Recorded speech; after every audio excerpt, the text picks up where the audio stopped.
David had always been a quiet person. After his marriage ended 6 months ago, he decided to move to a small apartment building in the city. He worked as a graphic designer from home, which meant he spent most of his days alone with his computer and coffee. The building was old but clean, with just 12 units spread across 4 floors. David lived on the second floor, and everything seemed perfect for starting fresh. On his first day, while carrying boxes upstairs, he met his upstairs neighbor. Her name was Lisa, and she seemed very friendly. She was about 30 years old with dark hair and worked as a nurse at the local hospital. When she saw David struggling with a heavy box, she immediately offered to help. "You must be the new guy in to B," she said with a bright smile. "I'm Lisa from 3B, right above you. Welcome to the building." David felt grateful for her kindness. Moving alone was tough, and having a helpful neighbor felt like a good sign. Lisa helped him carry several boxes and even brought him a cold bottle of water. She told him she worked night shifts at the hospital, so she was usually awake when most people were sleeping. "Don't worry if you hear me walking around at night," she said, laughing. "I'm like a night owl. I try to be quiet, but these old floors can be noisy." David thanked her and thought nothing more of it. She seemed like a normal, caring person who was just being neighborly. Over the next few days, David noticed that Lisa was indeed awake at unusual hours. He could hear her footsteps above his apartment, especially above his bedroom. At first, he thought she was just moving around normally, maybe getting ready for work or doing household chores. But as days passed, he realized the footsteps followed a strange pattern. They would start around midnight and continue until early morning, always in the same path back and forth. David tried to ignore it. After all, she had warned him about the noise, and she worked night shifts. It made sense that her schedule would be different from most people. One morning, while David was getting his mail, Lisa appeared in the lobby at exactly the same time. She was carrying a small plate covered with foil. "Perfect timing," she said cheerfully. "I made some cookies last night and thought you might like some. Moving can be stressful, and I remember how hard it was when I first moved here." David accepted the cookies gratefully. They were chocolate chip, still warm, and tasted delicious. Lisa seemed genuinely happy to help him settle in. They talked for a few minutes about the building, the neighborhood, and local shops. She recommended a great coffee place just 2 blocks away and told him which grocery store had the best prices. "If you ever need anything, just knock on my door," she said. "I know how lonely it can get when you're new somewhere." David felt touched by her kindness. In his previous apartment, he barely knew his neighbors' names. Having someone who cared enough to bake cookies and offer help felt nice. A few days later, when David returned from the grocery store, he found a small gift bag hanging on his door handle. Inside was a bag of his favorite coffee, the same brand he had bought that morning. There was a note that said, "Saw you carrying this earlier. Thought you might need an extra bag." David felt a mix of gratitude and slight confusion. How had she seen what coffee he was buying? He figured she must have been looking out her window when he returned from the store. It was thoughtful, though perhaps a bit observant. The gifts continued over the following weeks. Sometimes it was coffee, sometimes fresh fruit, occasionally a magazine or newspaper. Lisa always left them when David was out, and there was always a friendly note explaining her reasoning. She had seen him reading a particular magazine at the coffee shop or noticed he liked a certain type of apple at the grocery store. David began to realize that Lisa knew quite a lot about his daily routine. She knew what time he usually went for walks, which coffee shop he preferred, and even what time he typically got his mail. At first, he thought it was just coincidence. They lived in the same building, shopped at the same stores, and walked the same streets. But then he started noticing Lisa herself more often. When he went to check his mail, she would appear in the lobby. When he took out his trash, she would be taking out hers at the same time. When he went for his evening walk, he would see her sitting on the front steps or returning from somewhere. "What a coincidence," she would always say with a laugh. "Great minds think alike." One evening, David was working late when he heard the familiar footsteps above his apartment, but this time, they seemed different. Instead of the usual back and forth pattern, the footsteps were directly above his desk, then above his kitchen, then above his bedroom. It was as if someone was following his movements from the floor above. David stood up and walked to his kitchen, and sure enough, the footsteps moved to the area above his kitchen. He walked to his bedroom, and the footsteps followed. His heart began to beat faster. Was Lisa really following his movements from upstairs? He told himself he was being paranoid. Old buildings had thin walls and floors. Maybe sound traveled in ways that made it seem like the footsteps were following him. Maybe Lisa was just doing her own activities that happened to coincide with his movements. But deep down, David was starting to feel uncomfortable.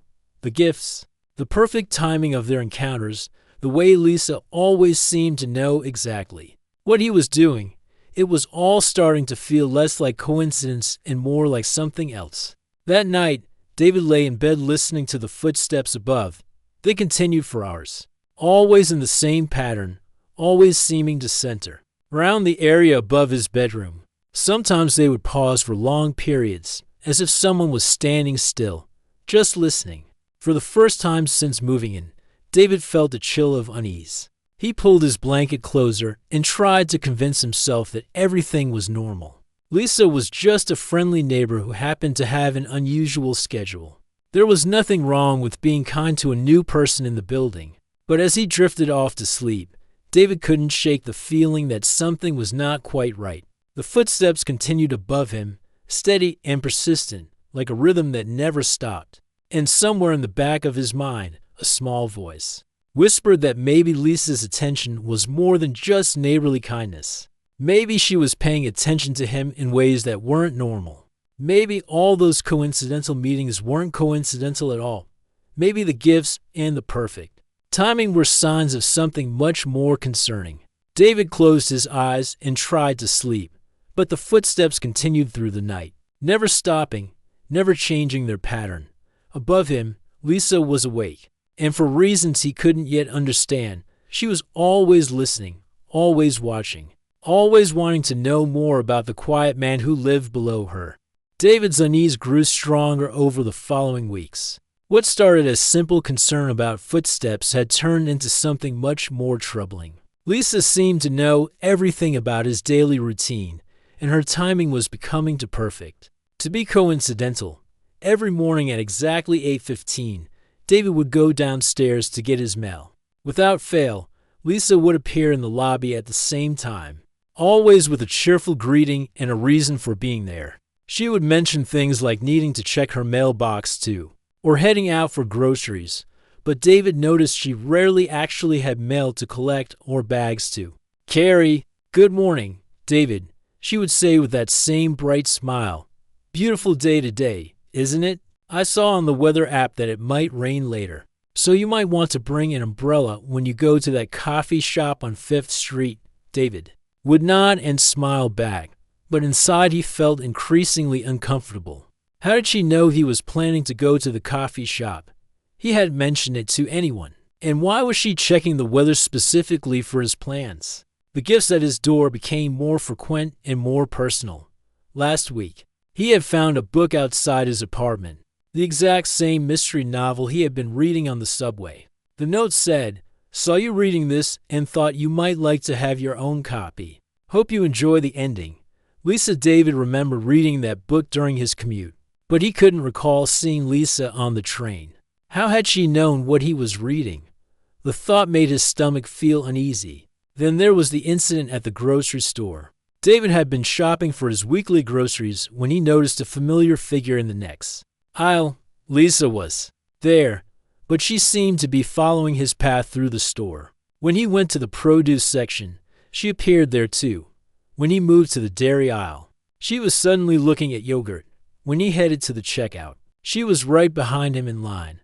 "What a coincidence," she had said, laughing. "We shop at the same time and like the same stores. It's like we're in sync." But David noticed that Lisa's cart was nearly empty, while his was full of a week's worth of groceries. It didn't seem like she was really shopping, more like she was just following him around the store. After that day, David started changing his routine. Instead of going to the coffee shop at his usual time, he would go earlier or later. Instead of taking his evening walk at 7 p.m., he would go at 6 p.m. or 8 p.m. But somehow, Lisa always seemed to adapt to his new schedule. When he went to the coffee shop at 10 a.m. instead of 2 p.m., Lisa would be there, sitting at a corner table with a book. When he took his walk at 6 p.m. instead of 7 p.m., she would be outside the building, watering plants or checking her mailbox. No matter what time he chose, she was always there. The text messages started 2 weeks later. Lisa had asked for his phone number, saying it would be helpful for building emergencies or package deliveries. David had given it to her, thinking it was a reasonable request for neighbors to have each other's contact information. At first, the messages were innocent. Hope you're having a good day, or saw a great deal on coffee at the store today. But gradually, they became more frequent and more detailed. She would text him about things she had noticed about his day. Saw you look tired this morning. Make sure you're getting enough sleep. You seemed stressed when you came home from work. Everything okay? Notice you didn't go for your usual walk yesterday. Hope you're feeling well. David realized that Lisa was watching him much more closely than he had thought. How did she know if he looked tired or stressed? How did she know he hadn't taken his walk? Was she watching from her window? Was she following him? The breaking point came on a Tuesday evening. David had been working late on a project when he decided to take a break and step out onto his small balcony for some fresh air. As he opened the door, he looked up and saw Lisa standing on the fire escape just above his balcony. She wasn't on her own balcony. She was on the fire escape, 1 floor down from her apartment, directly above his outdoor space. "Oh, David," she called down, not seeming embarrassed at all. "I thought I heard a noise down here. Just wanted to make sure everything was okay." David's heart was pounding. "What kind of noise?" he asked, trying to keep his voice steady. "Well, I heard your door open, and then I thought I heard you talking to someone. I was worried you might be having trouble with something." But David hadn't been talking to anyone. He had been alone, working quietly on his computer.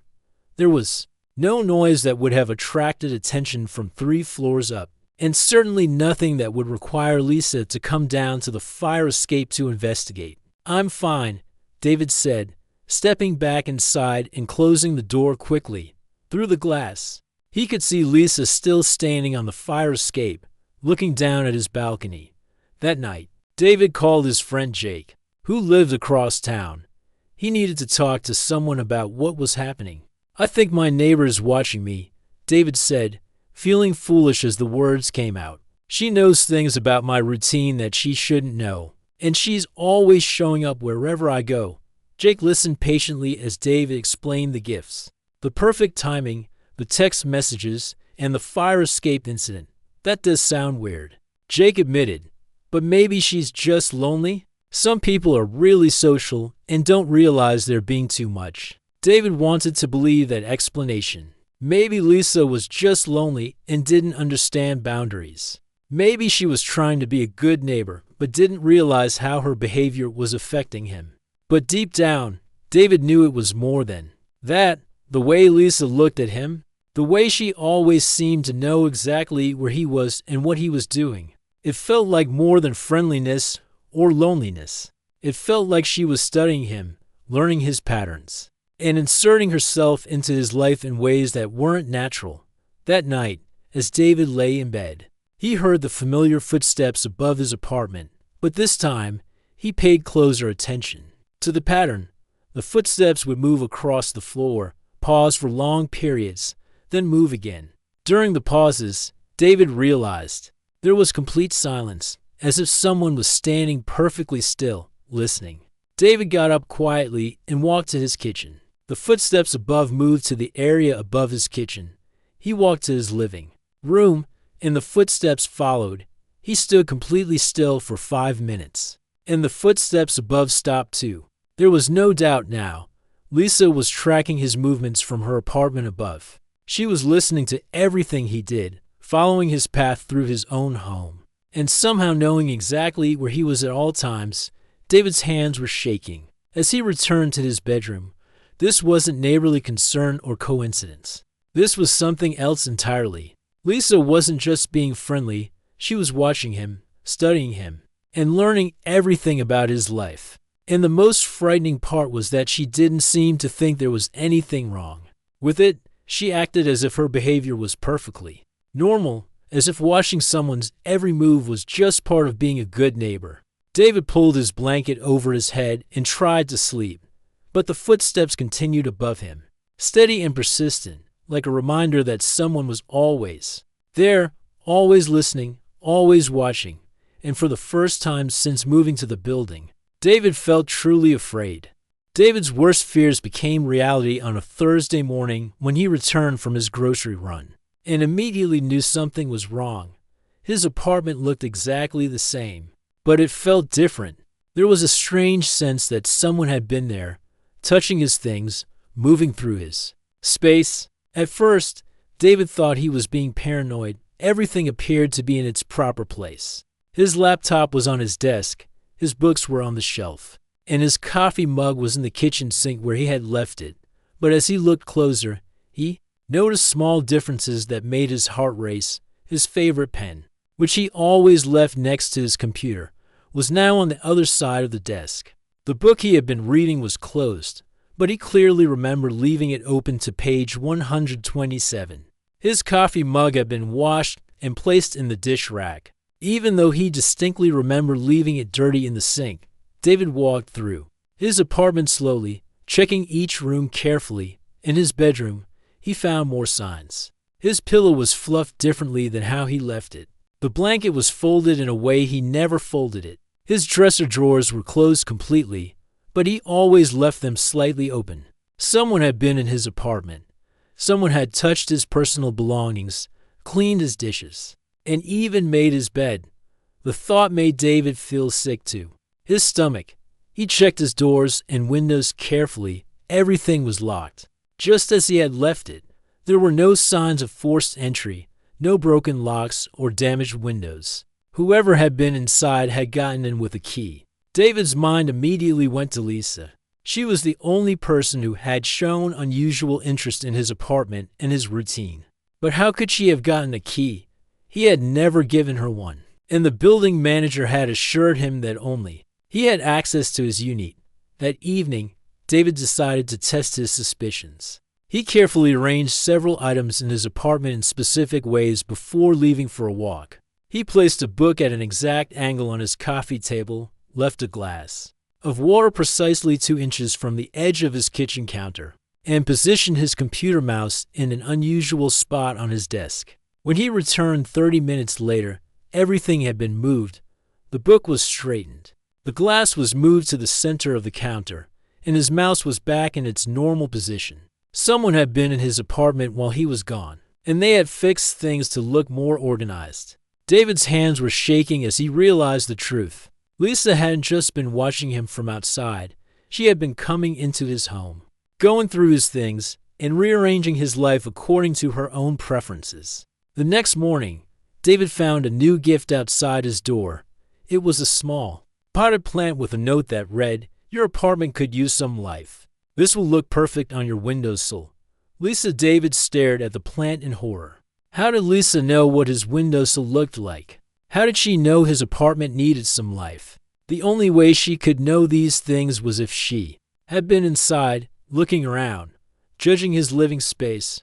That day, David decided to stay home and work. He wanted to see if Lisa would try to enter his apartment while he was there. Around 2 p.m., he heard soft footsteps in the hallway outside his door. They paused right outside his apartment for several minutes, then continued down the hall. An hour later, David heard the footsteps again.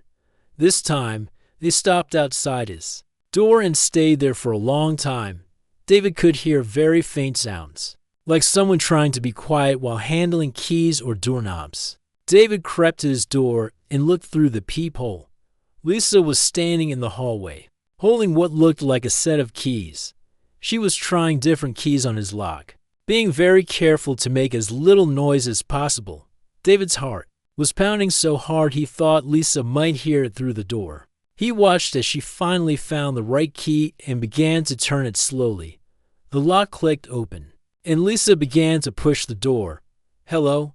David called out loudly from behind the door. "Who's there?" Lisa froze, and David could see her panic. Through the peephole, she quickly pulled the key out of the lock and stepped back from the door. "Oh, David," she called out, her voice sounding forced and cheerful. "I was just checking to make sure your door was locked properly. I noticed earlier that it looked like it might not be closed all the way." David opened the door and found Lisa standing in the hallway with a nervous smile. She was still holding the keys, though she was trying to hide them behind her back. "I didn't ask you to check my door," David said, trying to keep his voice calm. "And those keys in your hand, where did you get them?" Lisa's face turned red. "Oh, these. The building manager asked me to hold onto spare keys for emergencies, in case someone gets locked out or there's a maintenance issue." David knew this was a lie. The building manager had never mentioned anything about spare keys. And even if there were emergency keys, they wouldn't be given to random tenants. "I don't want you checking my door," David said firmly. "And I don't want you to have keys to my apartment." Lisa's expression changed from nervous to upset. "I was just trying to help," she said, her voice becoming louder. "I care about your safety. David, someone needs to make sure you're okay." "I can take care of myself," David replied. "I don't need you to check on me." Lisa stared at him for a long moment, and David could see something strange in her eyes. It wasn't just disappointment or hurt feelings. It was something much more intense, like anger mixed with desperation. "You don't understand," Lisa said, her voice becoming quiet and serious. "You need someone to take care of you. You're all alone, and you don't eat properly, and you don't keep your apartment clean enough. I'm just trying to help you become a better person." David felt a chill run down his spine. Lisa was talking about him as if she knew intimate details about his life, as if she had been watching him and judging him for weeks. "I want you to give me those keys," David said, holding out his hand. Lisa clutched the keys tighter. "I can't do that," she said. "What if there's an emergency? What if you need help and can't ask for it? Give me the keys, Lisa." Lisa backed away from him. "You're being unreasonable, David. I'm just trying to be a good neighbor. You should be grateful that someone cares about you." David realized that Lisa truly believed what she was saying in her mind. Breaking into his apartment, going through his things, and rearranging his life was an act of kindness. She didn't see anything wrong with her behavior. "If you don't give me those keys, I'm calling the police," David said. Lisa's eyes widened, and for a moment, David saw fear in her expression. But then her face hardened, and she looked at him with something that resembled hatred. "You would really call the police on me?" she asked. "After everything I've done for you? After all the times I've helped you and taken care of you?" David didn't answer. He stepped back into his apartment and began to close the door. "You're making a mistake, David," Lisa called out as the door closed. "You need me more than you realize. Without me, you're just going to be alone and miserable." David locked his door and put the chain on. He could hear Lisa standing in the hallway for several more minutes before finally walking away. That night, the footsteps above his apartment were different. Instead of the usual pacing, they were fast and agitated, like someone walking back and forth in anger. David lay in bed, staring at the ceiling, knowing that everything had changed. Lisa wasn't just a lonely neighbor anymore. She was someone who believed she had the right to control his life. And the most frightening part was that she didn't think there was anything wrong with what she was doing. She thought she was helping him. She thought she was making his life better. And that made her much more dangerous than someone who knew they were doing something wrong. After the confrontation in the hallway, David thought Lisa might finally understand that her behavior was wrong. He hoped she would back off and leave him alone. But he was terribly mistaken. Instead of stopping, Lisa's actions became more intense and more frightening. The next morning, David woke up to find his phone buzzing with dozens of text messages. All of them were from Lisa, sent throughout the night while he was sleeping. The messages started friendly but gradually became more desperate and demanding. Good night, David. Sweet dreams. Hope you're sleeping well. I'm thinking about you. Are you awake? I heard a noise from your apartment. David, please respond. I'm worried about you. Why aren't you answering me? Did I do something wrong? I just want to talk. Please don't ignore me. You're being unfair. I've been nothing but kind to you. The messages continued until 4 a.m., becoming more frantic. With each hour, David realized that Lisa had been awake all night, obsessing over their conversation and his refusal to give her what she wanted. When David left for work that morning, he found Lisa waiting in the lobby. She looked terrible. Her hair was messy. Her clothes were wrinkled, and she had dark circles under her eyes. It was clear she hadn't slept at all. David, she said, rushing toward him, we need to talk. You can't just ignore me like this. I'm not ignoring you, David replied, trying to walk past her. I just want some space. Lisa blocked his path. Space. We live in the same building. We're neighbors. We should be friends. Friends don't break into each other's apartments. David said firmly. Lisa's face crumbled, and David could see tears forming in her eyes. I wasn't breaking in. I was helping you. Your apartment was messy, and you needed someone to take care of things. David felt a mix of frustration and pity. Lisa genuinely believed that entering his apartment without permission was an act of kindness. She couldn't understand why he was upset about it. Lisa, I need you to understand something, David said gently. What you're doing isn't helping. It's making me uncomfortable. I need you to stop. Lisa wiped her eyes and looked at him with an expression that was both sad and determined. I can't stop caring about you, David. You're important to me. You're the most important person in my life. David felt a chill at her words. He barely knew Lisa, and they had never had a real friendship or relationship. Yet she was talking about him as if they had been close for years. We barely know each other, David said. We're just neighbors. That's not true, Lisa said, her voice becoming louder. I know everything about you. I know what you like to eat, what books you read, what time you go to bed. I know you better than anyone else does. David realized that Lisa's knowledge of his habits wasn't just from casual observation. She had been studying him like a project, learning every detail of his life and routine. Over the following days, Lisa's behavior became even more intrusive.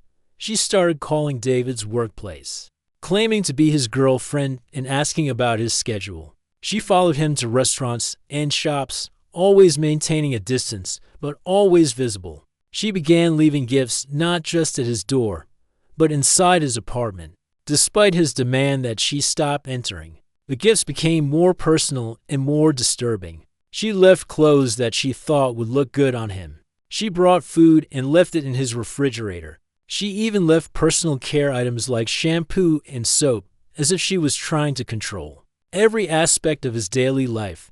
David changed his locks, but somehow Lisa still found ways to get inside. She must have made copies of his keys before he confronted her, or she had found another way to gain access. No matter what David did, Lisa always seemed to be one step ahead of him. The breaking point came on a Friday evening. David had been working late on a project when he decided to call his friend Jake for advice. He needed someone to talk to about the situation, and Jake had always been a good listener. She's getting worse, David told Jake over the phone. She's calling my work, following me around, and still getting into my apartment somehow. I don't know what to do. Jake listened carefully and then said, David, this isn't just weird neighbor behavior anymore. This sounds like stalking. You need to document everything and talk to the police. David had been reluctant to involve the police, hoping he could handle the situation himself. But Jake was right. Lisa's behavior had crossed the line from annoying to dangerous. Start keeping a record of everything, Jake advised.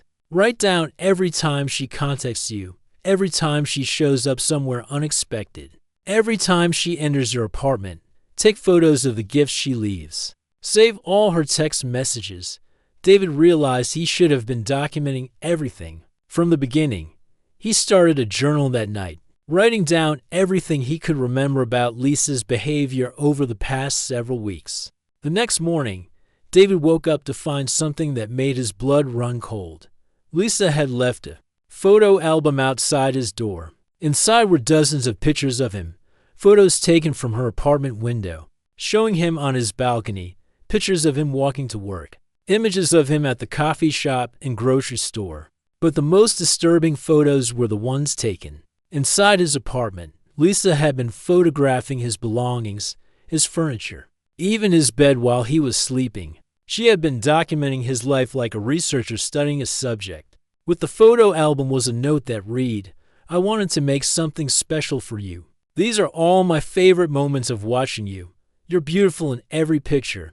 I hope you love them as much as I do." David's hands were shaking as he flipped through the album. Some of the photos were taken from very close range, suggesting that Lisa had been standing right next to him while he slept. The thought made him feel sick and violated. That evening, David was sitting in his living room when he heard his front door open. He had changed the locks twice, but somehow Lisa still had access. David grabbed his phone and hid behind his couch as Lisa walked into his apartment. "David," she called out softly, "I know you're here. I can hear you breathing." David stayed hidden and started recording video on his phone. He needed evidence of Lisa's behavior to show the police. Lisa walked through his apartment slowly, touching his things and talking to herself.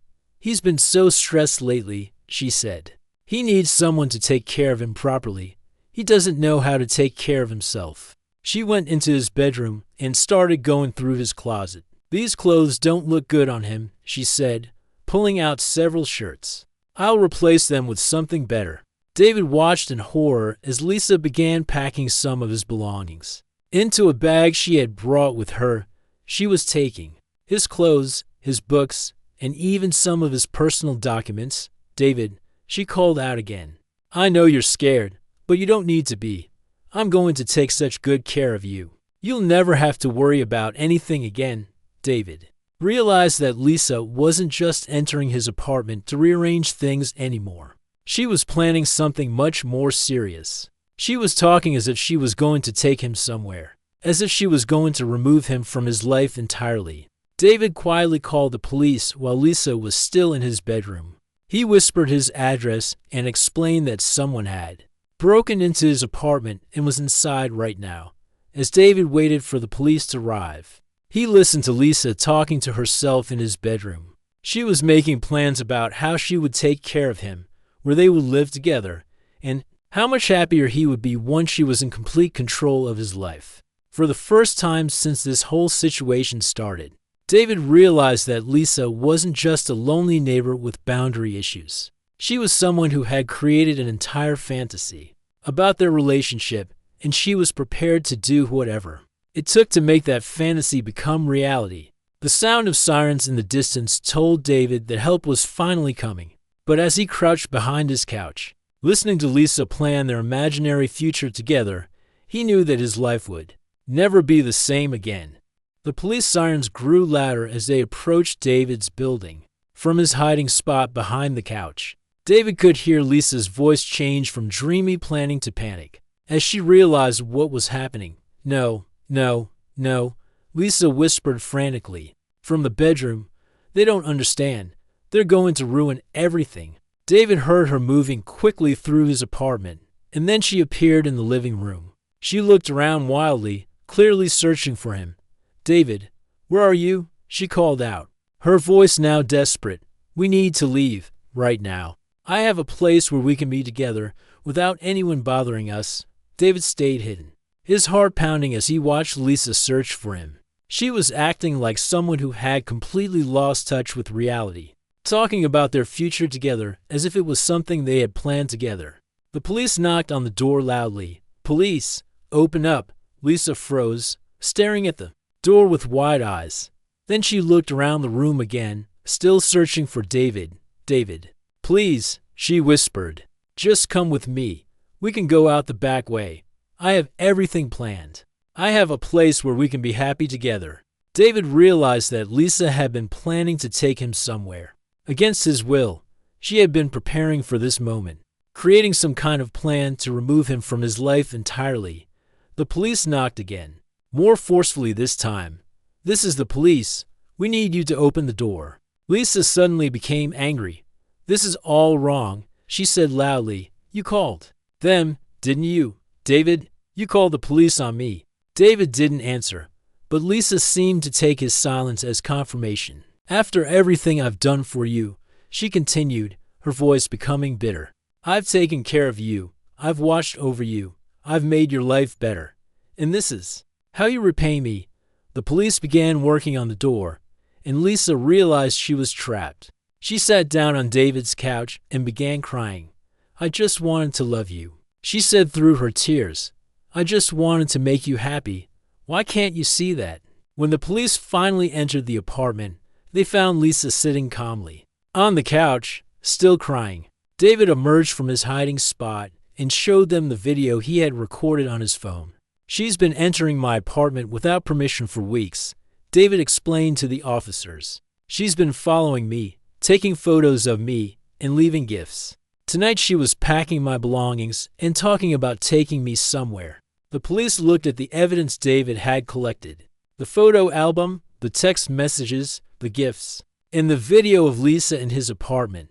They also found the bag Lisa had been packing with David's belongings. As the officers talked to Lisa, David learned more about her situation. She had been fired from her job at the hospital several weeks ago for inappropriate behavior toward patients. She had been spending all her time focusing on David, watching him, and planning their imaginary relationship. "She genuinely believes you two are in a relationship," one of the officers explained to David. "She's been living in a fantasy where you care about her the same way she cares about you." Lisa was arrested and taken to the hospital for psychological evaluation. The officers explained to David that she would likely be charged with breaking and entering, stalking, and harassment. "You did the right thing by calling us," the officer said. "This kind of behavior usually escalates if it's not stopped. She was clearly planning to take you somewhere against your will." After Lisa was taken away, David sat in his apartment feeling a mixture of relief and sadness. He was glad that the situation was finally over, but he also felt sorry for Lisa. She was clearly struggling with serious mental health issues, and her obsession with him had destroyed her life. Over the following weeks, David learned more about Lisa's background. She had a history of becoming fixated on people, including previous patients at the hospital and former neighbors. David wasn't her first target. She had a pattern of this behavior that had been going on for years. The building manager apologized to David and changed all the locks in the building. They also installed new security cameras and implemented stricter policies about key access. David's friend Jake helped him process everything that had happened. "You handled this really well," Jake told him. "A lot of people would have just ignored it or hoped it would go away." David realized that he had learned important lessons about trusting his instincts and setting boundaries. When something felt wrong, it usually was wrong.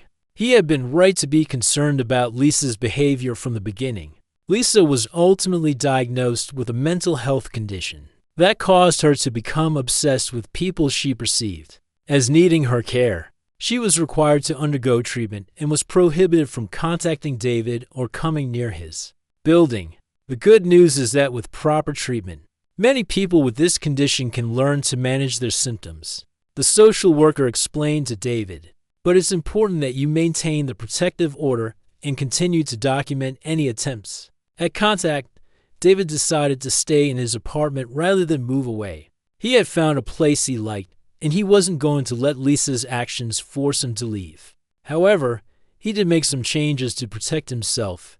He installed his own security system, changed his phone number, and became more aware of his surroundings when he was out in public. He also started attending a support group for people who had experienced stalking, where he learned that his experience was more common than he had realized. "A lot of people don't understand how terrifying this kind of behavior can be," another group member told him.